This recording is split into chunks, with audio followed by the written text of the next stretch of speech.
అందరికీ సామాజిక ఉద్యమ నమస్కారాలు.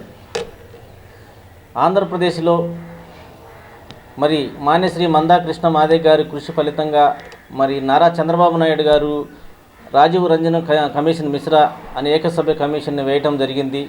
ఆంధ్రప్రదేశ్ వ్యాప్తంగా కూడా మరి కులగణన జరుగుతూ సర్వే చేస్తూ ఉన్నారు రాజీవ్ రంజన్ మిశ్రా గారు. మరి ఆయన ఆధ్వర్యంలో ఆయన నేతృత్వంలో జరుగుతుంది. మరి నారా చంద్రబాబు నాయుడు గారు కూడా మరి ఇంకా దీని మీద ప్రత్యేకమైన శ్రద్ధ తీసుకొని, ఎందుకంటే తెలంగాణ ప్రభుత్వంలో చూసినట్లయితే తెలంగాణ శాసనసభలో బిల్లు కూడా ప్రవేశపెట్టడం జరిగింది. మరి తెలంగాణ ముఖ్యమంత్రి గారు రేవంత్ రెడ్డి గారు కూడా ప్రకటించడం జరిగింది. మరి వర్గీకరణ జరుగుతుంది. ఈ విధంగా ఎస్సీ వర్గీకరణ మీద అందరూ కూడా సుముఖంగా వ్యక్తం చేశారు. కాబట్టి అసెంబ్లీలో కూడా తీర్మానం జరిగింది. కాబట్టి సాధ్యమైనంత తొందరగా మన ఆంధ్రప్రదేశ్లో కూడా మరి మాన్యశ్రీ మందాకృష్ణ మాదిగ గారు కళలు కన్న సాకారాన్ని మరి సద్వినియోగం చేసి మరి ఆంధ్రప్రదేశ్లో కూడా వర్గీకరణ అయ్యే విధంగా అడుగులు ముందుకు వేయాలని, సాధ్యమైనంత తొందరలో మరి ఎస్సీ వర్గీకరణ చేసి అందరికీ సామాజిక న్యాయం 59 కులాల ఉపకులాలకు సామాజిక న్యాయం చేయాలని ఈ సందర్భంగా నేను తెలియజేస్తున్నాను.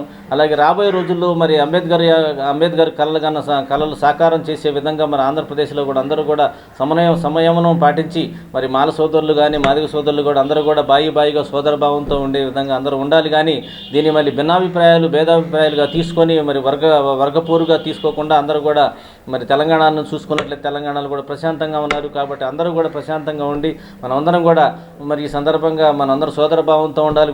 వర్గీకరణ ఫలాలు అందరికీ అందాలనే ఉద్దేశంతోనే మరి డాక్టర్ బిఆర్ అంబేద్కర్ గారు ఆ రోజు రాజ్యాంగంలో కూడా పొందుపరిచారు. కాబట్టి తప్పనిసరిగా అందరూ కూడా మరి వర్గీకరణ అయ్యే విధంగా అడుగులు వేయాలని అందరూ సంపూర్ణ మద్దతు తెలపాలని ఈ సందర్భంగా నేను తెలియజేస్తున్నాను. అంతేకాకుండా ఈ సందర్భంగా మాన్యశ్రీ మందాకృష్ణ మాదిగ గారికి ఒక మాదిగ జాతి ముద్దు బిడ్డకు మొదటిసారిగా మరి పద్మశ్రీ అవార్డు రావడం అనేది హర్షించదగిన విషయం అన్నమాట. కాబట్టి మా మందాకృష్ణ మాదిగ అన్న గారికి నా ధన్యవాదాలు తెలియజేస్తున్నాను. ఎందుకంటే మరి అట్టడుగు వర్గాల్లో పుట్టి మరి ఒక పద్మశ్రీ అవార్డుకు జాతీయ స్థాయికి అవార్డు ఎదగటం అనేది మరి ఎంతో గొప్పగా మనం భావించాలి. ప్రతి ఒక్క దళితుడు కూడా మన అందరం కూడా గర్వించదగిన విషయం అనమాట. రాబోయే రోజుల్లో మందాకృష్ణ మాదిగ గారికి భారతరత్న ఇవ్వాలనేది నా సంకల్పం. ఎందుకు చెప్తున్నానంటే భారతరత్న ఇవ్వాలని మరి ఆ రోజుల్లో కనీసం మాదిగా మాల అని చెప్పుకునే రోజుల నుంచి చెప్పుకోలేని స్థితిలో మనం ఉన్నాం. అప్పుడు మనం ఎక్కడన్నా నీ కులం ఏంట్రా అంటే నా కులం ఫలాందని చెప్పుకోలేని స్థితిలో మనం ఉన్నాం. ఆ రోజు ఎంతో ధైర్యంగా ముందుకొచ్చి నేను మాదిగా అని చెప్పి కాలర్ ఎగరేసుకొని నేను కృష్ణ తర్వాత మాదిగాని చేర్చుకొని 3 అక్షరాలు మాదిగా చేర్చుకొని అందరికీ ఆదర్శంగా నిలిచాడు. చూడండి, అసలు ఎంత ఆయన చూసి మనం సిగ్గుపడాలి. ఎందుకంటే ఆ రోజుల్లో మరి కృష్ణమాదిగ గారు మరి ఆ విధంగా చేయటం వల్ల ఎంత అవేర్నెస్ వచ్చి మరి ప్రజలందరూ కూడా ఈరోజు నేను మాదిగా అని గర్వంగా కాలర్ ఎగరేసుకొని చెప్పుకుంటున్నారు. నేను మాదిగా నేను మాల అని కాలర్ ఎగరేసుకొని చెప్తున్నారు. ఎందుకు చెప్తున్నారండి? కృష్ణమాదిగ గారు ఆయన ఆదర్శంగా తీసుకోవాలి. మరి ఎంత మరి అట్లాంటి మరి భావాలు ఉన్న మరి మందాకృష్ణ మాదిగ గారికి మనం అందరం కూడా తప్పనిసరిగా ఆయన చూసి గర్వించాలి. ఆయన బాటలో మనం అందరం నడవాలి. ఆయనకి మనం మద్దతుగా తెలియజేయాల్సిన అవసరం ఉన్నది. అలాగే చూసుకున్నట్లయితే రాబోయే రోజుల్లో మరి ఇంకా అనేక రకాలు మన కృష్ణమాదిగ గారు వెన్నంటే మనం ఉండాలి. ఆయన ద్వారానే మన దళితులకు న్యాయం జరుగుతుంది. ఎక్కడైతే అన్యాయం జరుగుతుందో అక్కడ నేనున్నానని ప్రకటించారు. అలాగే మరి ఇంతకుముందు మన ఆరోగ్యశ్రీకి చూసుకున్నట్లయితే ఆరోగ్యశ్రీకి ఆద్యుడు కూడా మన కృష్ణమాదిగ అన్నయ్య. ఎందుకు చెప్తున్నానంటే గతంలో మనం చూసినట్లయితే తెలంగాణలో ఒక సంఘటన జరిగింది.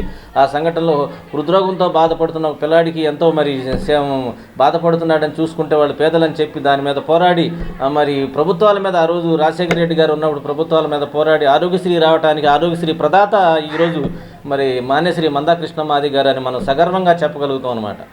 అలాగే చూసుకున్నట్లయితే వికలాంగుల పెన్షన్లు రావడానికి కూడా మరి కృష్ణన్నే కారణం. వికలాంగులతో కొన్ని లక్షల మందితో మరి హైదరాబాద్లో మీటింగ్ పెట్టి మరి ఆ మీటింగ్లో విజయవంతంగా నడిపి మరి ఈరోజు మరి వికలాంగులందరూ కూడా లబ్ధి పొందుతున్నారు. వికలాంగుల పెన్షన్ వస్తుందంటే కారణం మరి మాన్యశ్రీ మందాకృష్ణ మాదిగ అనేది మనం చెప్పొచ్చు అనమాట. కాబట్టి మనం అందరం కూడా మాదిగ జాతి ముద్దు పెట్ట మరి ఒక దళితుడికి ఈ విధంగా పద్మశ్రీ అవార్డు రావడం అనేది భారతదేశంలోని అత్యున్నత పురస్కారాలు ఇది 4వ పురస్కారం అనమాట. మరి అలాంటి పురస్కారానికి మనం ఒక దళితుడు ఎంపికయ్యాడంటే మనం అందరం కూడా హర్షించాల్సిన విషయం. అందరం కూడా గొప్పగా చెప్పుకోవాల్సిన నాకు పద్మశ్రీ వచ్చిందని ఫీల్ అవ్వాలి అందరూ కూడా. కృష్ణాన్న కాదు వచ్చింది, నాకు వచ్చింది, నీకు వచ్చింది, నీకు వచ్చింది అని చెప్పి ప్రతి ఒక్కరు కూడా, ప్రతి ఒక్క దళితుడు కూడా నాకు వచ్చిందనే భావనతో అందరూ సంతోషం వ్యక్తం పరుస్తున్నారు. కాబట్టి రాబోయే రోజుల్లో కృష్ణాన్నకి భారతరత్న అవార్డు రావాలనేది నేను ఆకాంక్షిస్తున్నాను. అదేవిధంగా నారా చంద్రబాబు నాయుడు గారు కూడా మరి తప్పనిసరిగా వెంటనే స్పందించి మరి వర్గీకరణ అయ్యే విధంగా అడుగులు వేయాలని, త్వరలోనే సాధ్యమైనంత త్వరలో మన ఆంధ్రప్రదేశ్లో కూడా వర్గీకరణ ఇంప్లిమెంట్ చేయడం జరగాలని ఈ సందర్భంగా నేను తెలియజేస్తున్నాను.